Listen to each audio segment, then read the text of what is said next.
have a couple of different announcements for you.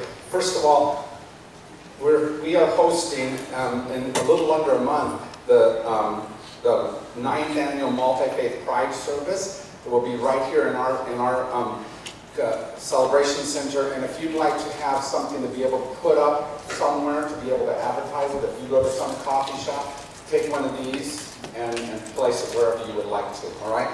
I have about 20 of them or so.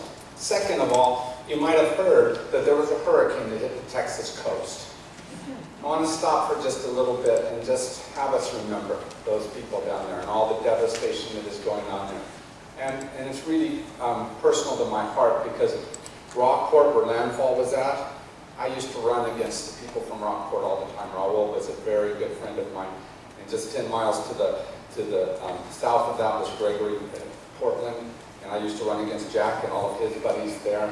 And all along that Gulf Coast are good friends of mine, including my friend Jim, who lives just south of Houston in a little town called Santa Fe. Pray for them and make sure your prayers are more than just words from your mouth. Make sure that you donate, help, do whatever you can for them as they try to recover from that.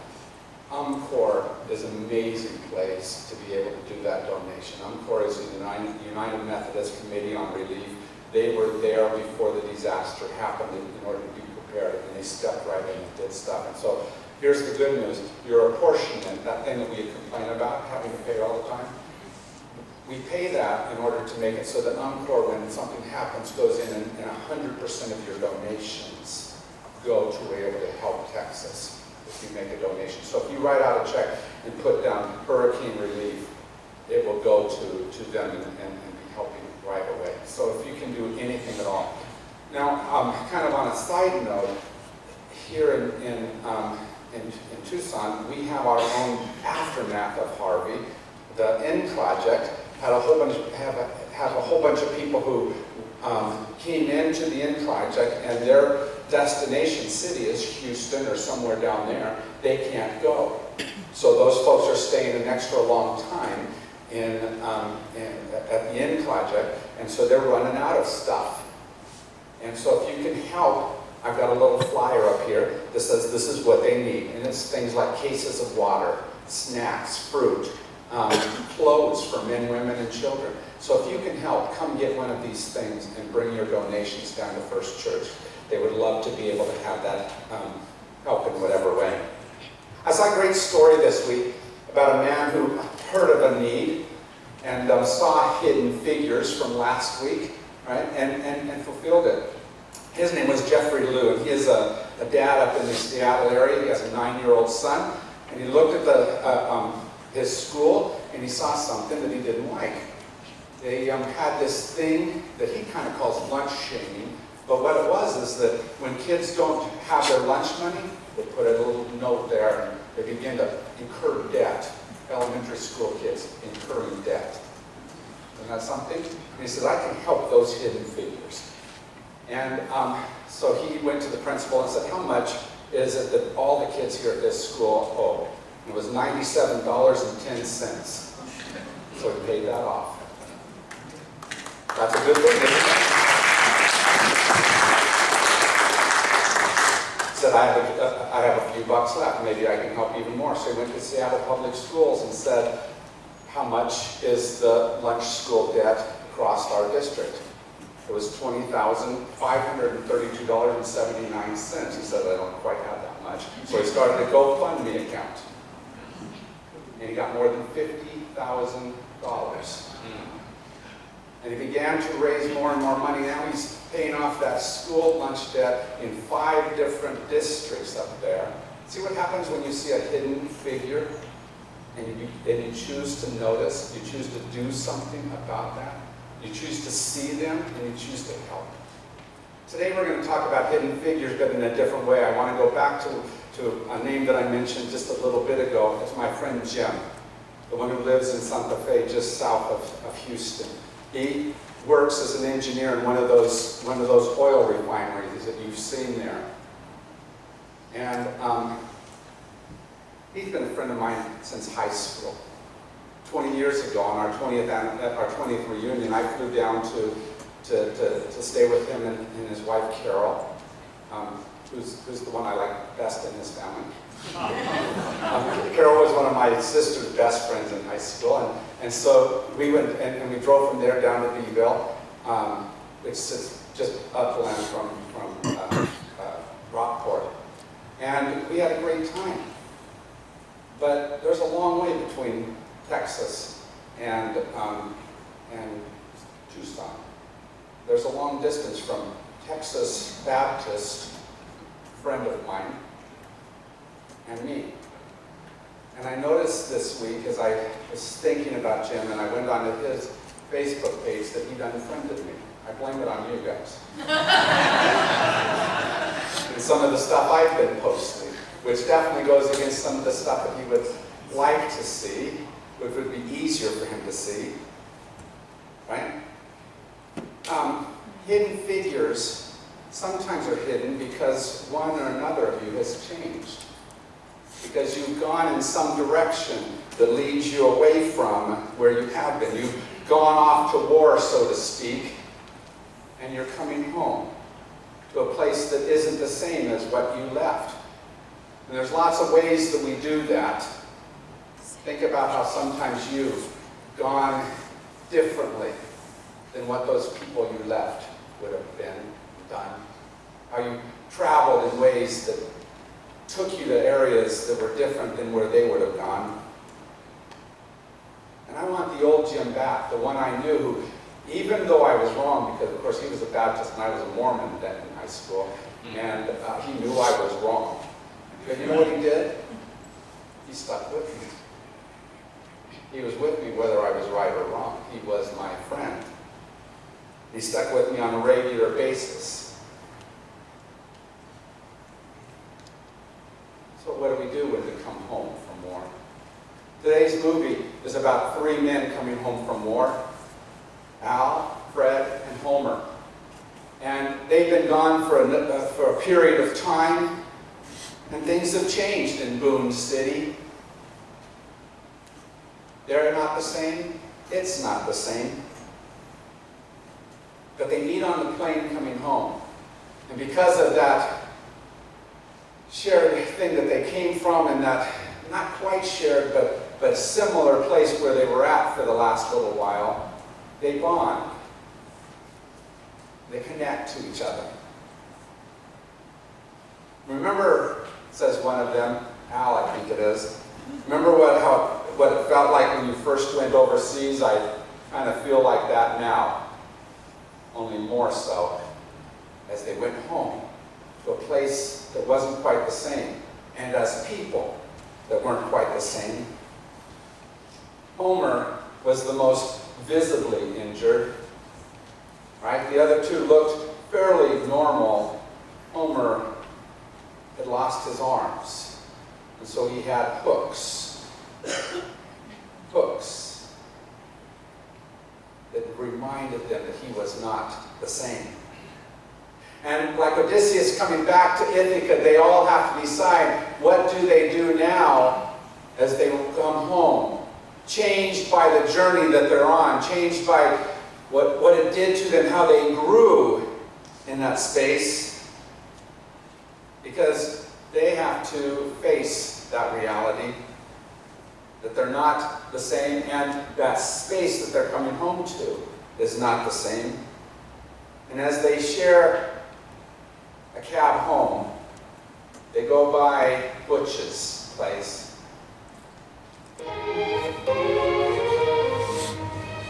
Hey, there's Butch's place. Butch's? Who's that? Guys, Butch's got himself a neon sign.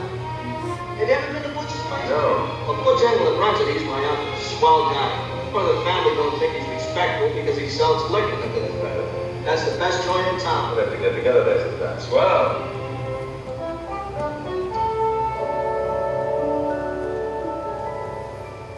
This is my street. 15, 17. It's the fourth house from here. I wonder if Wilma's home.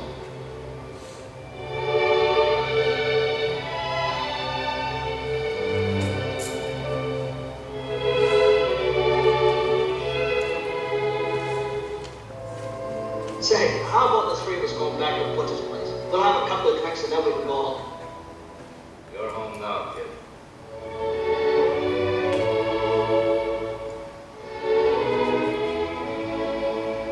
Well, so long. So long, Homer.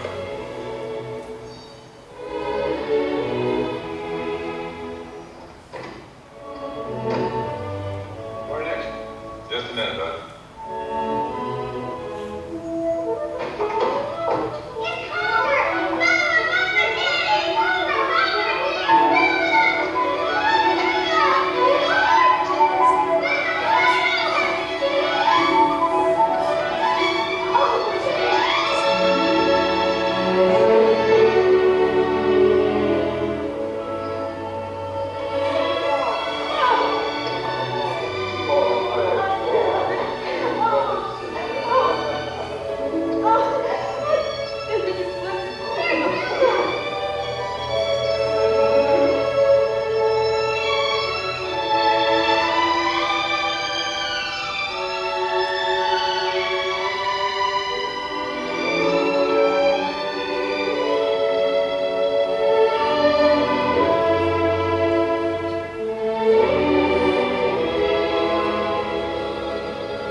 Okay, let's go.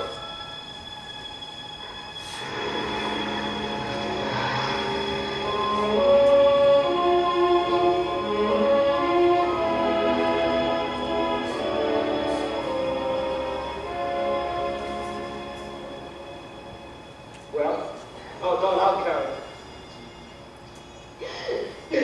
What's the matter, Ma? It's just that your ma's so glad to see you home. Yeah, I know.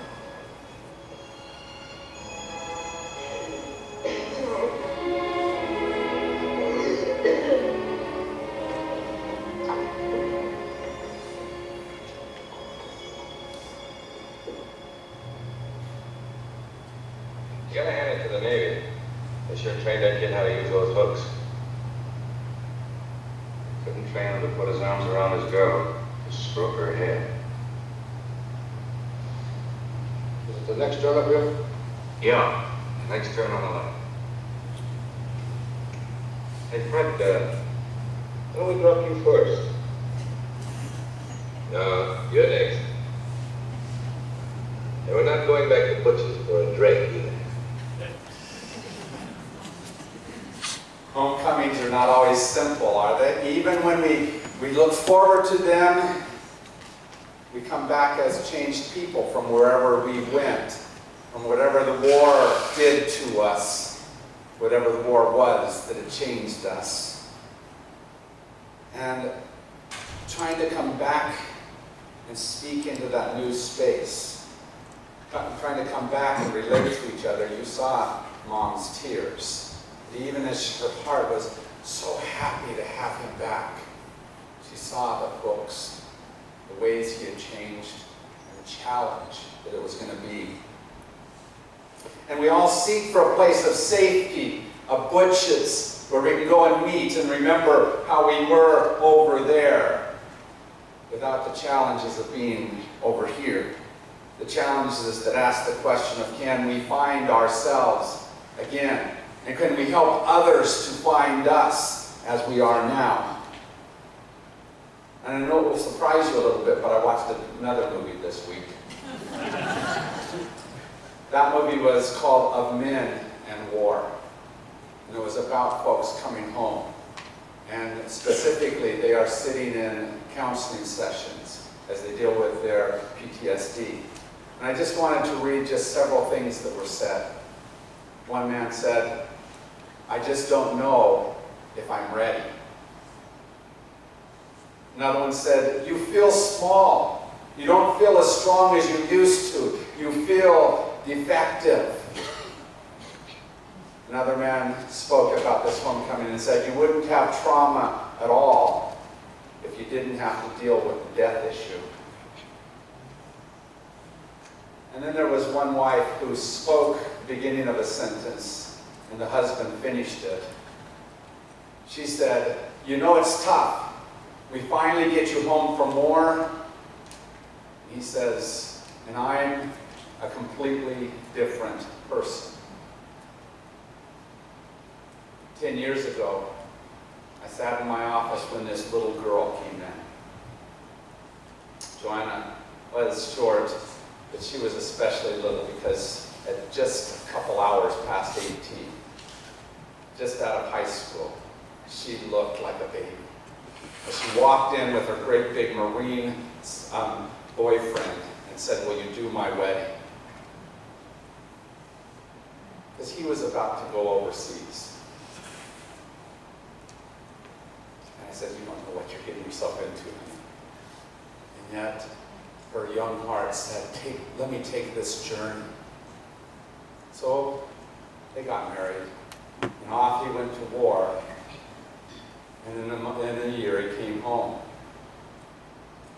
And the scars that it did to him, the hooks it gave to him, made it so he couldn't stay with her when he came home. She's doing okay. She's got a 7-year-old son, Ethan. They're doing wonderful in the Texas suburbs, Dallas suburbs. But I think about how hard it was for that bright, wonderful, vibrant young lady to so early in her life have to deal with the challenge of coming home. You see, what we don't realize is that when people come home, we want to step in and change and fix and make everything okay, but in reality, the most difficult thing about someone coming home from somewhere that's challenging is that they are fighting their own war, and you don't get to do it. And it doesn't matter what they're coming home from. Someone who's going through a divorce, you want to fix it, don't you? But the reality is they have to be there. They have to figure out what to do next. Someone who's going through the death of someone close to them in their family, you want to take out your magic wand and make it all better. Someone who's struggling with addiction, with any of the myriad wars that come about in life, you want to fix it. But your job in that new world where they find themselves is to be a companion for them. And we fail at this in so many different ways. Ted sent me an article last week. It was in last Sunday's newsletter from a lady named Jenny Roberts. And her daughter Susan had died. And they went to their church and said, "Can we do Susan's funeral here? We don't want you to do it, Pastor. Susan had a really good friend. Can she come?" He said, "No, we don't let women speak here at our church." That's tough, isn't it? Because rather than being able to walk with them on that journey, being able to be there on that companionship, they stepped into the "let me fix it for you." But we do that in so many different ways because we look around and say, we see fully grown men and women, and we ask the question about whether or not they're really, truly fully grown inside. We think we are, but all of us are slowly developing in so many ways.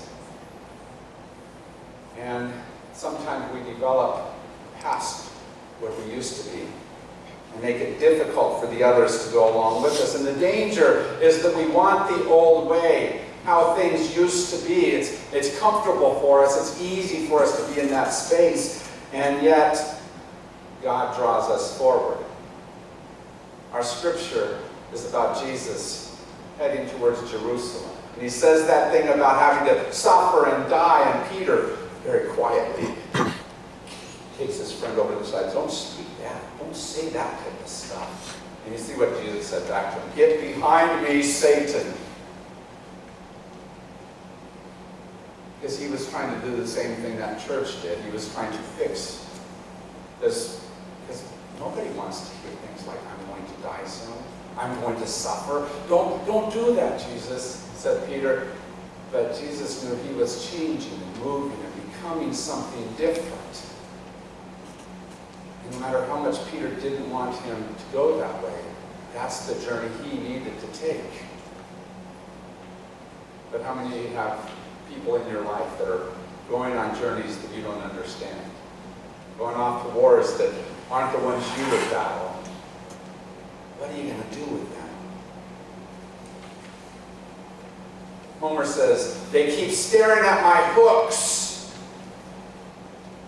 Which Al replies, I hope Wilma's a swell girl.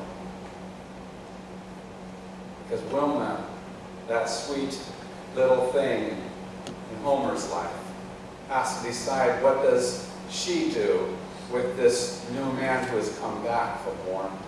This new man who has been changed by whatever it is. What does she do?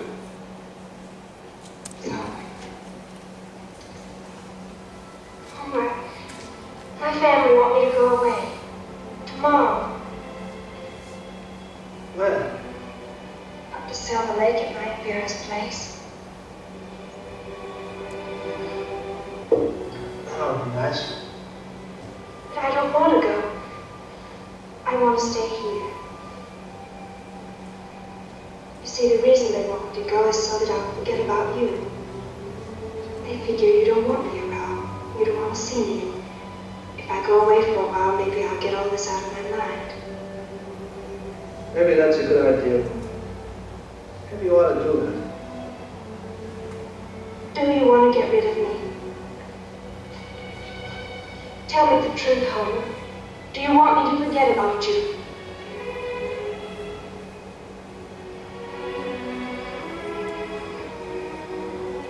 I want you to be free, Homer.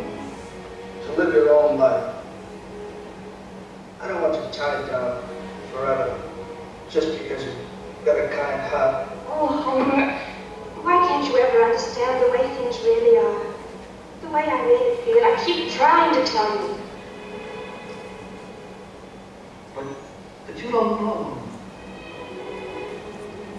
You don't know what it'd be like to have to live with me.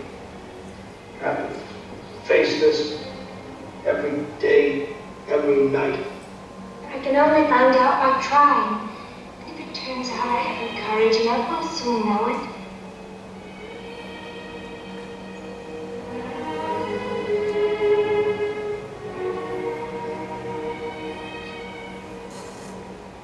Wilma, you and I have been close to each other for a long time, haven't we? Ever since we were kids. Yes, Homer?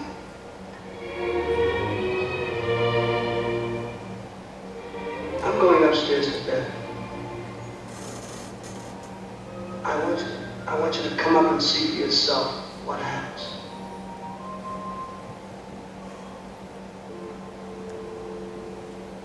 All right, Homer.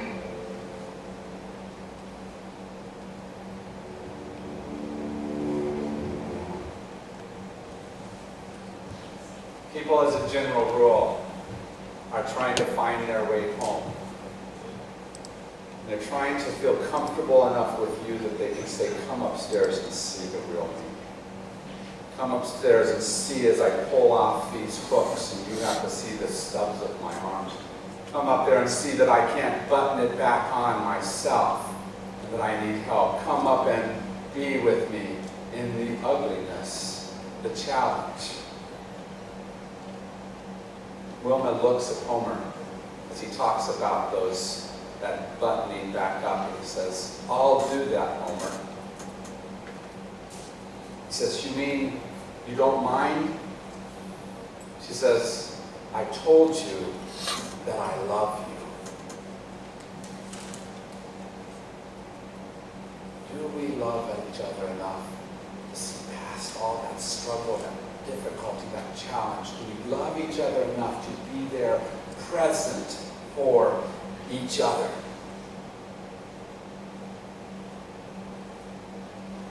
Maybe it's time I go back to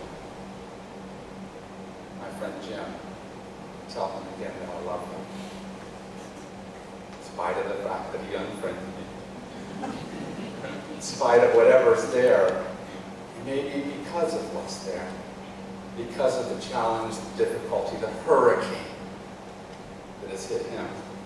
Maybe he